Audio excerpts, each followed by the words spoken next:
हाँ, तो so guys, we are doing the PT 365 quality. So this is the session 2 part 2 और इसमें हम कर रहे हैं third topic centre state relations. तो इसमें जो पहला टॉपिक है इंटर स्टेट रिवर डिस्प्यूट्स। तो अभी रिसेंटली मिनिस्ट्री ऑफ जल शक्ति है जो हमारी, उसने नोटिफाई किया है कि जो ये गोदावरी रिवर मैनेजमेंट बोर्ड है और कृष्णा रिवर मैनेजमेंट जो बोर्ड है, ये दोनों आएंगे under Andhra Pradesh reorganisation act. तो इसलिए ये दोनों न्यूज में थे। तो इससे रिलेटेड आगे देखते हैं कि क्या क्या प्रोविजंस है हमारे कॉन्स्टिट्यूशन में। एक तो जो ये जो स्टेट लिस्ट है हमारा, एंट्री 17 ऑफ स्टेट लिस्ट, ये डील करता है वाटर से। तो जो भी water supply, irrigation, canal, drainage, water storage और वाटर पावर है, ये सब एंट्री 17 ऑफ स्टेट लिस्ट में मेंशन है।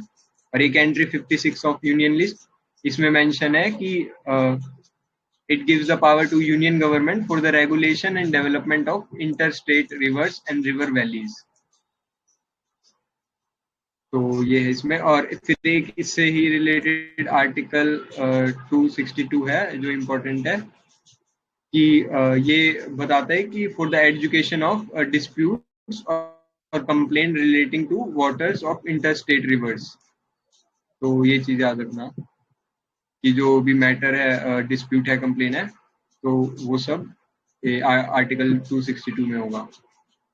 तो Parliament by law provides that neither Supreme Court और nor any other court is to exercise jurisdiction in respect of any such dispute और complain. तो याद रखना कि सुप्रीम कोर्ट या कोई भी कोर्ट में मैटर नहीं जाता, इसके लिए अलग से ये बोर्ड बनाते हैं, तो उसमें आता है। तो इससे रिलेटेड इन्होंने दो लॉज भी लेके आए, एक तो रिवर बोर्ड्स एक्ट 1956 और एक inter state water disputes act 1956। तो जो ये दूसरा वाला है inter state water dispute act 1956 में ट्रिब्यूनल को सेटअप करेंगे जिसका जो डिसीजन है वो फाइनल होगा और बाइंडिंग होगा दोनों पार्टीज को।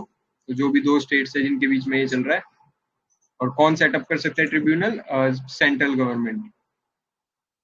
तो जो भी इसके चेयरमैन होंगे या मेंबर्स होंगे वाटर डिस्प्यूट ट्रिब्यूनल के, उसको नॉमिनेट कौन करेगा?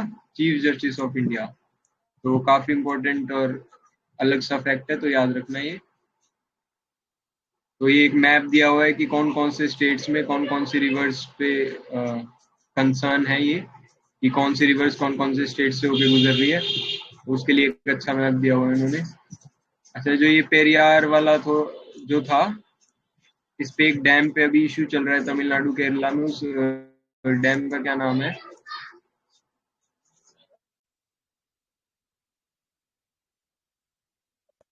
तो मुल्ली परियार डैम नाम है उसका। फिर बाद में ना ये ऐसी डॉक्ट्राइंस दी हुई है, तो मतलब ऐसे याद तो नहीं रहेंगी ये, लेकिन इनके नाम ही मतलब ऐसे है कि आपको मतलब देखते पता चल जाएगा किससे रिलेटेड है। तो ऐसा कुछ याद करने की जरूरत नहीं है, लेकिन आपको पता होना चाहिए कि जैसे ये डॉक्टर ऑफ रिपराइन राइट्स है, theory of absolute territorial sovereignty, और इसको हम बोलते हैं हार्मोन डॉक्ट्राइन। तो जो जिसका कुछ अलग सा नाम हो तो उसको तो देख ही लेना क्या है ये। और फिर थ्योरी ऑफ प्रायर एप्रोप्रिएशन, तो मतलब देख लेना, आपको नाम से पता चल जाएगा कि इसमें तो ये टेरिटोरियल सोवरेनिटी पे बात कर रहा है, इसमें ये प्रायर एप्रोप्रिएशन पे बात कर रहा है कि पहले स्टेट जो यूज करेगा उसको कितना छोड़ना चाहिए अगले वाले स्टेट के लिए, मतलब इस टाइप के। और तीसरा है कम्युनिटी ऑफ इंटरेस्ट। और जो ये डॉक्ट्राइन ऑफ इक्विटेबल एप्रोप्रिएशन है, ये इंडिया काफी ज्यादा यूज करता है। तो ये देखना कि भाई जो मतलब दोनों जो स्टेट्स है जिसमें रिवर जा रही है, तो दोनों का इक्वल राइट्स है और ये सब बताता है। तो इतना ही मतलब इसमें इम्पोर्टेंट है। बर्लिन रूल्स है 2004 के, तो ये था मतलब याद करने का नहीं है इसमें। फिर अभी से एक ये बिल भी आया था, inter state river water disputes bill 2019, तो जो कि लोकसभा में तो पास हो गया था। तो ये भी मतलब ऐसा बात कर रहे थे कि हम डिस्प्यूट रेजोल्यूशन कमेटी बनाएंगे जो कि एक सिंगल परमानेंट ट्रिब्यूनल होगी फॉर डिस्प्यूट सेटलमेंट। तो अभी हर स्टेट के लिए अलग बनाते हैं, तो ये फिर एक ही हो जाएगी सबके लिए। तो उसके बाद अपना ये आता है interstate border disputes in India. तो अभी मतलब असम मेघालय मतलब एग्री कर गया है कि अपना बॉर्डर डिस्प्यूट को सुलझाने के लिए, तो उससे रिलेटेड है ये। तो देख लो, ये मेघालय है, ये असम है। तो असम से ही अलग होके बना था मेघालय। तो यहाँ देख लो कि Meghalaya carved out of Assam and became full fledge state in 1972। तो जो ये कुछ एरियाज है यहाँ पर इनका डिस्प्यूट्स है इन डिस्ट्रिक्ट्स में, और इससे ही रिलेटेड एक ये आया था Assam reorganisation Meghalaya act of 1969। तो इसमें मतलब इन्होंने एक्सेप्ट नहीं किया था इसके अंदर जो भी प्रोविजंस थे इसके, तो इसके रिलेटेड था ये। तो अभी क्या कर रहे हैं कि अभी एक स्पेशल रीजनल कमेटीज बना रहे हैं टू रिजॉल्व दिस इशू। तो ये इन्होंने फिर मैप में बताया हुआ है कि कौन से स्टेट्स में कौन कौन से जो है डिस्प्यूटेड रीजन्स हैं। जैसे हरियाणा पंजाब का है चंडीगढ़ के ऊपर, तो ऐसे मतलब हर एक स्टेट का कुछ ना कुछ डिस्प्यूट चल रहा है एक दूसरे से। फिर आगे देखते हैं कि जब सबसे पहले इंडिया जब बना था, मतलब उससे पहले क्या था, उसमें 550 प्रिंसली स्टेट्स थे और कुछ ब्रिटिश टेरिटरीज थी। फिर ये अपना स्टेट रीऑर्गेनाइजेशन कमीशन आया था जिसने कुछ मर्ज वर्ज किया, मतलब सबके बाउंड्रीज बदली और ये किया। तो इसके बाद हमारे पास 14 स्टेट्स और 6 यूनियन टेरिटरीज आए थे। और अभी रिसेंटली में कितने हैं? 28 स्टेट्स और 8 यूनियन टेरिटरीज। तो ये याद रखना कि पहले कितने आए थे और अब कितने हैं।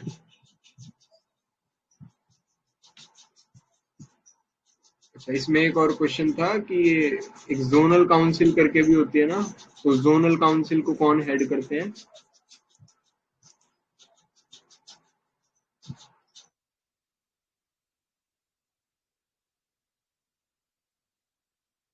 प्रेसिडेंट, होम मिनिस्टर हेड करते हैं। जोनल काउंसिल भी इसी वाले एक्ट, वो जो स्टेट रीऑर्गेनाइजेशन एक्ट था ना 1956 का, उससे बनी थी जोनल काउंसिल्स। तो 5 जोनल काउंसिल है हमारे पास, वो सारी उसी से बनी थी, एक ही एक्ट से। बस जो उनमें से एक है ना नॉर्थ ईस्ट वाली, वो उसके लिए कुछ अलग एक्ट आया था। 1971 का नॉर्थ ईस्टर्न एक्ट। 1971 वाला एक्ट आया था उसके लिए, बाकी चारों जो थी वो इस वाले एक्ट से बनी थी। तो होम मिनिस्टर हेड करते हैं। फिर नेक्स्ट टॉपिक चलते हैं, सेवन स्केड्यूल। सेवन स्केड्यूल में ये क्यों न्यूज में था कि जो हाँ क्यों न्यूज में था कि जो हमारा 15 फाइनेंस कमीशन है उसने बोला है कि जो भी हमारे सेवन स्केड्यूल है इसको थॉरो रिव्यू होना चाहिए for the current challenges of climate change and pandemic. जो भी हमारे चैलेंजेस आ रहे हैं कि किस पे कौन लॉज बना रहे हैं वो, तो उस पे थोड़ा रिव्यू करना चाहिए।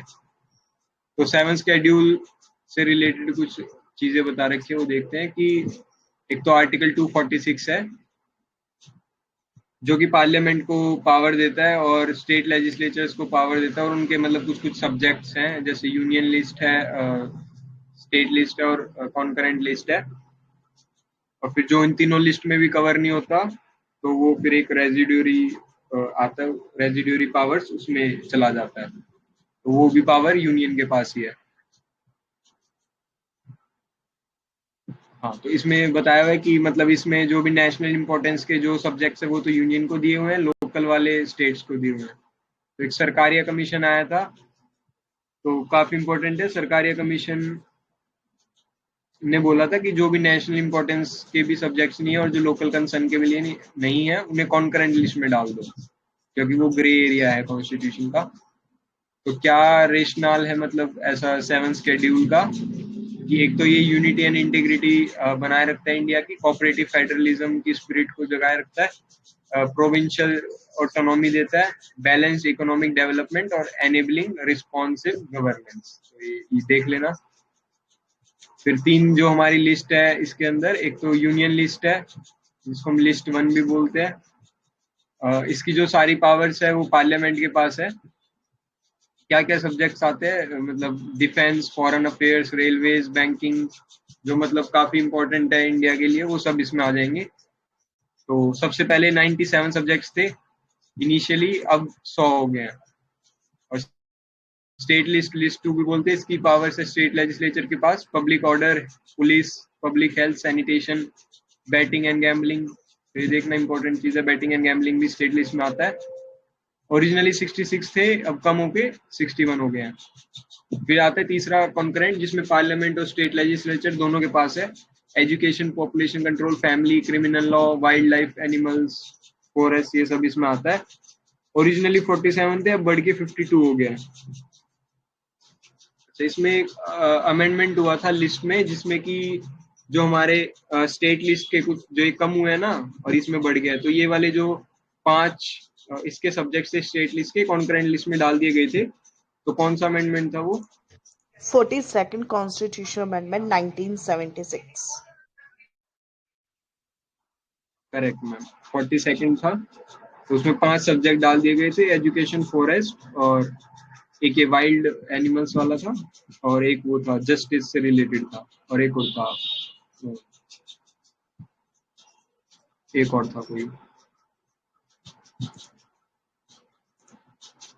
तो वो देख लेना। एक और, मतलब 5 सब्जेक्ट्स थे। फिर नेक्स्ट टॉपिक आता है ये borrowing powers of state government. तो अभी क्या हुआ है कि सेंट्रल गवर्नमेंट ने स्टेट्स के लिए बोरोइंग लिमिट्स को थोड़ा सा इंक्रीज कर दिया है।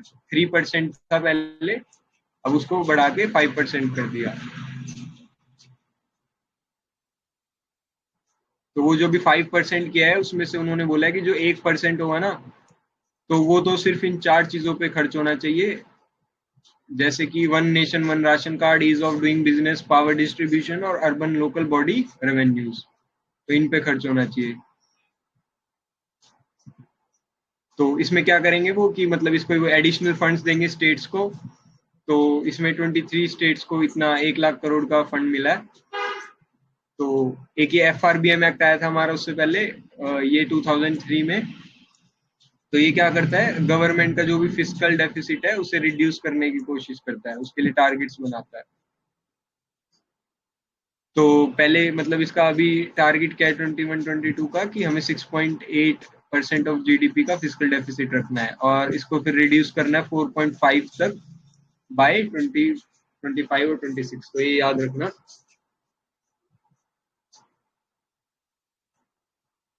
हाँ, फिर उसके बाद ये दोनों के लिए पावर्स बताई गई है, बोरोइंग पावर्स। तो जो आर्टिकल्स है वो इसके याद रखना।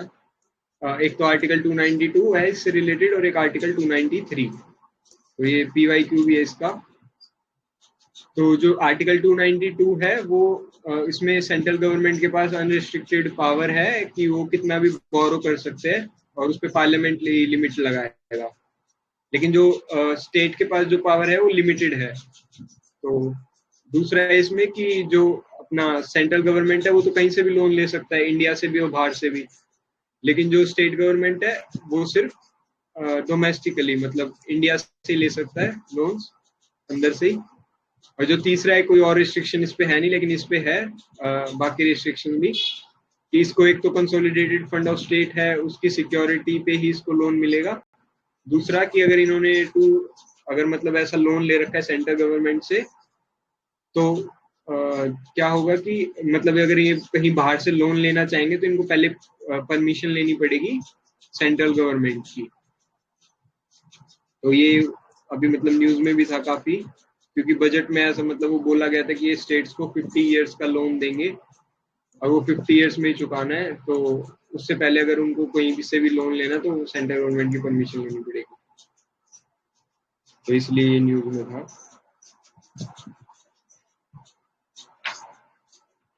और फिर अपना अगला टॉपिक चलते हैं आगे। कुछ छोटे छोटे से टॉपिक दे रखे हैं इसमें। एक तो इसमें है स्पेशल कैटेगरी स्टेट्स। तो स्पेशल कैटेगरी स्टेट्स में क्या है, अभी आंध्र प्रदेश को भी इसमें ले लिया गया है स्पेशल कैटेगरी स्टेट्स में। तो क्या होते हैं स्पेशल कैटेगरी स्टेट्स? तो इसमें होता है कि जो हमारी सेंट्रल गवर्नमेंट होगी ना, वो इनका 90% जो है state expenditure on all centrally sponsored scheme होगी, उस पे 90% जो है सेंट्रल गवर्नमेंट बियर करेगी, और जो बाद का जो 10% होगा उस पे भी लोन देगी 0% इंटरेस्ट पे। तो ऐसा है। तो किन किन एरियाज को मिल सकता है ये स्पेशल कैटेगरी स्टेटस? तो या तो जो मतलब जोग्राफिकल और सोशो इकोनॉमिक डिसएडवांटेजेस एरिया है ना उनको, जैसे हिली टेरेन्स, इंटरनेशनल बॉर्डर्स, और किसी स्टेट में इकोनॉमिक और इंफ्रास्ट्रक्चर बैकवर्डनेस है, या फिर वो फाइनेंस मतलब नहीं कर सकते हैं किसी चीज को। तो कहाँ से आया ये कंसेप्ट? 1969 में आया था, लेकिन जो हमारा 14th फाइनेंस कमीशन था उसने रिस्ट्रिक्ट किया था special category status to north eastern and 3 hilly states. तो ये था मतलब, लेकिन अब इन्होंने थोड़ा एक्सटेंड कर दिया। और इसके अंदर क्या होगा कि जो भी अनस्पेंट मनी है वो लैप्स नहीं होगा, और वो फिर अगली बार के लिए भी मतलब कैरी फॉरवर्ड हो जाएगा। और जो स्पेशल कैटेगरी स्टेट्स होते हैं ये एग्जेम्प्टेड होते हैं from custom duty, corporate tax, income tax, हर एक चीज से। नेक्स्ट टॉपिक आता है इनर लाइन परमिट। तो इनर लाइन परमिट क्या होता है कि ये एक डॉक्यूमेंट है जो कि स्टेट गवर्नमेंट इशू करेगी। तो ये चीज याद रखना कि स्टेट गवर्नमेंट इशू करेगी, जो कि अलाउ करेगा इंडियन सिटीजन्स को, मतलब कि वो एक ये जो 4 स्टेट्स हमारे, अरुणाचल प्रदेश, नागालैंड, मणिपुर और मिजोरम, तो इनके अंदर जाने के लिए परमिशन टाइप चाहिए होती है। तो अभी लद्दाख वालों ने कहा है कि हाँ, लद्दाख ने जो अपना मतलब ये जो ILP सिस्टम है इसको थोड़ा स्क्रैप कर दिया है फॉर ऑल इंडियन नेशनल्स, लेकिन फॉरेन्स के लिए मतलब अगर फॉरेनर कोई आएगा उसके लिए अलग चीज बोलते हैं, उसको बोलते हैं प्रोटेक्टेड एरिया परमिट। और अगर इंडियंस के लिए तो इनर लाइन परमिट बोलते हैं। तो लद्दाख वालों ने ILP को तो खत्म ही कर दिया, और जो फॉरेनर्स वाला था उसकी वैलिडिटी 7 डेज से 15 डेज कर दी, ताकि उनका टूरिज्म वगैरह बूस्ट हो और डेवलपमेंट हो। तो कौन कौन से 4 स्टेट्स है ये? अपने अरुणाचल, नागालैंड, मणिपुर और मिजोरम, तो ये 4 स्टेट्स है। तो क्यों करते हैं इनर लाइन परमिट? ताकि मतलब ये जो कम्युनिटीज हैं इनको प्रोटेक्ट कर सके, और जो भी, क्योंकि ये हमारे इंटरनेशनल बॉर्डर एक तो यहाँ लगता है, और ऊपर से यहाँ का मतलब माहौल भी अच्छा नहीं है, और ट्राइब्स बहुत सारी है, उनको प्रोटेक्ट करने के लिए तो ज्यादा मतलब इंफ्यूजन ना हो बाहर के लोगों का, तो उस सब के लिए।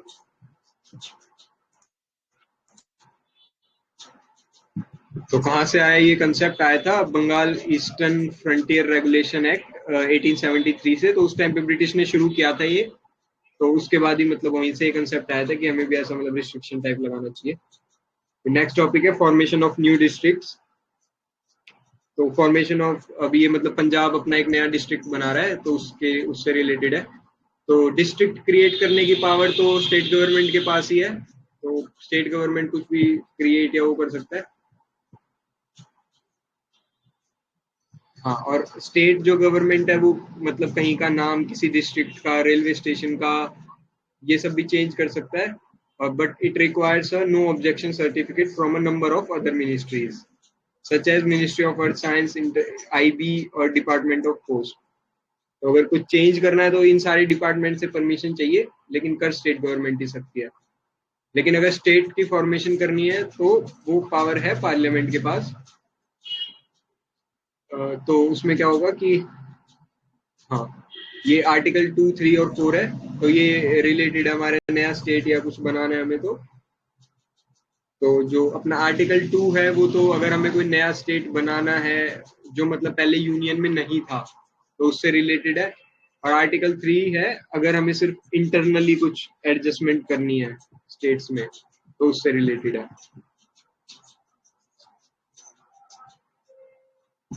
हाँ, और तो क्या होगा इसमें कि प्रेसिडेंट जो है वो स्टेट असेंबली को भेजेगा कि क्या क्या चेंज होने वाला है, लेकिन पार्लियामेंट को मतलब ऐसा बाउंड नहीं है कि वो एक्सेप्ट करे स्टेट लेजिस्लेचर की कोई भी व्यूज। तो स्टेट की मर्जी नहीं चलेगी इसमें, वैसा।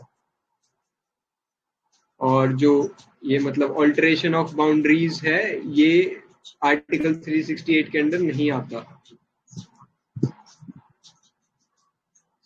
तो बाय सिंपल मेजोरिटी कर सकते हैं हम, लेकिन इसके बाद मतलब अब एक तो हमें कॉन्स्टिट्यूशन में चेंज होगा थोड़ा सा, और एक ये फर्स्ट एंड फोर्थ शेड्यूल में चेंज करना पड़ेगा। तो क्या है फर्स्ट और फोर्थ शेड्यूल?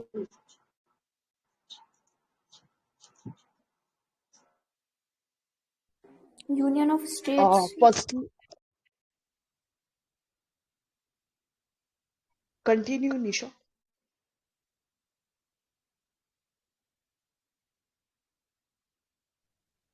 ओके, फर्स्ट में तो स्टेट एंड टेरिटरीज वाला है, एंड फोर्थ में उसके अमेंडमेंट वाला है कि that can be done through a simple ordinary process. हाँ,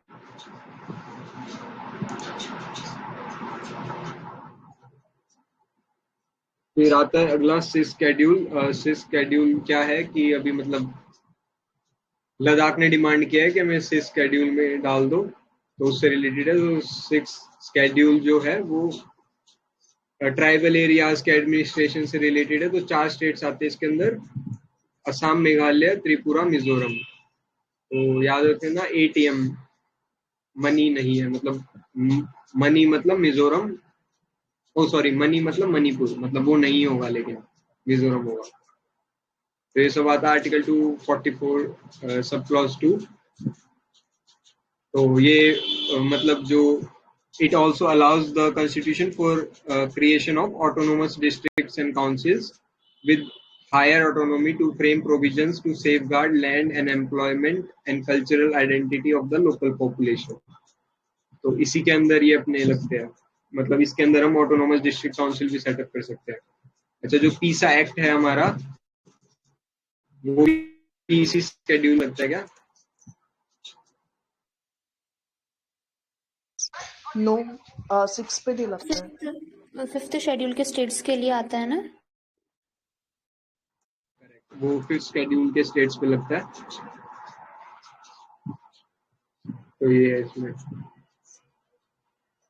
अच्छा, एक इसमें जो मतलब ये स्टेट ऑर्गेनाइजेशन ये जो थे, इसमें कुछ कमेटीज भी थी। तो एक फैजल अली करके थी ना कमेटी, तो उसने क्या एक्सेप्ट कर लिया था, मतलब कि लिंग्विस्टिक बेसिस पे डिवीजन होना चाहिए स्टेट्स नो, का? No, neither Faizal Ali and not that Dhar commission, दोनों ने रिकमेंड नहीं किया था, रिजेक्ट किया था लैंग्वेज को।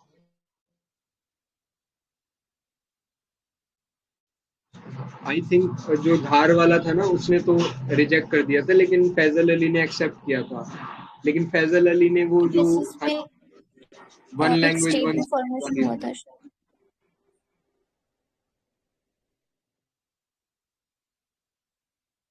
दैट आई थिंक जेवीपी ने किया था, वन स्टेट वन फॉर्मूला वाला। इन दोनों ने रिजेक्ट किया था, फैजल ने और धार ने।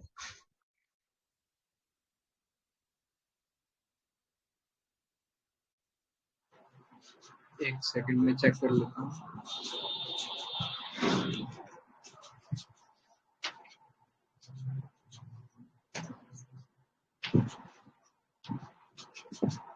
हाँ, तो जो धार और जेवीपी थी ना, उन्होंने रिजेक्ट कर दिया था लिंग्विस्टिक बेसिस पे। लेकिन जो फैजल अली था उसने लिंग्विस्टिक बेसिस पे तो एक्सेप्ट कर लिया था, लेकिन उसने theory of one language one state को रिजेक्ट किया था। ओके, करेक्ट, या फैजल ने एक्सेप्ट कर लिया था, उन दोनों ने किया। ठीक है, ओके। हाँ, फिर अगला चलते हैं शेड्यूल होगा था। फिर अगला चलते हैं टॉपिक ये अपॉइंटमेंट ऑफ डीजीपी।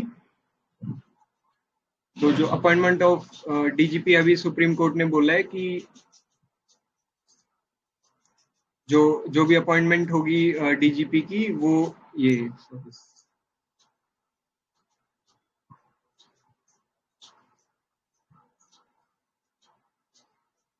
हाँ, तो मतलब जो वेस्ट बंगाल गवर्नमेंट थी वो without consent of UPSC appoint करना चाह रही थी, लेकिन सुप्रीम कोर्ट ने बोला है कि नहीं, ऐसा नहीं कर सकते आप।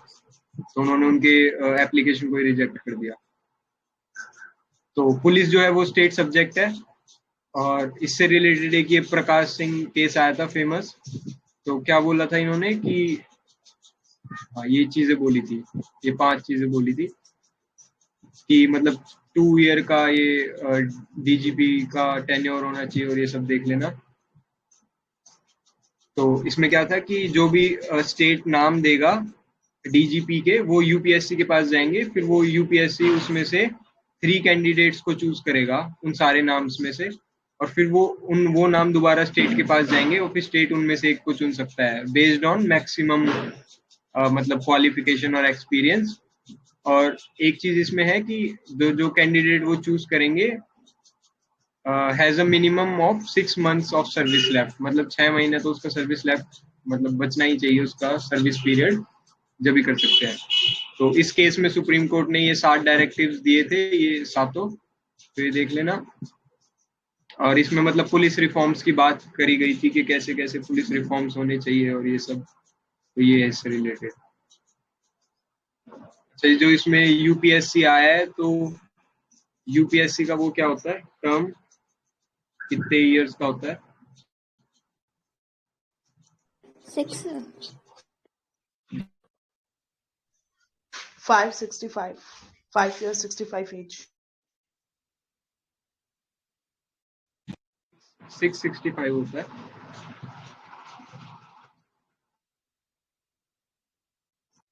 सिक्स 665 होता है, लेकिन स्टेट पब्लिक सर्विस कमीशन होती है उनका 662 होता है। और अपॉइंट भी प्रेसिडेंट करता है यूपीएससी वाले मेंबर्स को, और रिमूवल भी। और रिमूवल मतलब कैसे होता है इनका, किस बेसिस पे? मिसबिहेवियर एंड इनकैपेसिटी वाला। ऑल्सो एक आधा और होता है ना जिसमें सुप्रीम कोर्ट का रिकमेंडेशन लगता है, वो बाइंडिंग भी होता है, मिसबिहेवियर में होता है बाइंडिंग। बिहेवियर वाला जो होगा वो सुप्रीम कोर्ट के पास जाएगा, फिर वो सुप्रीम कोर्ट जो भी ऑर्डर देगा वो बाइंडिंग हो जाएगा प्रेसिडेंट पे। तो ये था इसमें, और फिर आगे चलते हैं। फिर एक ये डिजास्टर मैनेजमेंट एक्ट से एक ये चीज आई थी कि अभी जो चीफ सेक्रेटरी है वेस्ट बंगाल के, उनको ये कुछ शोकेस नोटिस भेजा गया है by union home ministry under DMA act 2005। तो इसमें उन्हें मतलब ऐसा बोला गया है कि ये पनिशमेंट मिल सकती है, punishment for obstruction for refusal to comply with any direction given by or on behalf of central government, state government or national executive committee or state executive committee or district authority under the act। तो इसमें क्या कि 2 साल का ये imprisonment है अगर कोई ऑर्डर फॉलो नहीं करेगा इन सबके। तो जो ये डिजास्टर मैनेजमेंट जो अपनी एक्ट है, इसके अंडर कौन सी वो इंस्टीट्यूशन फॉर्म हुआ था?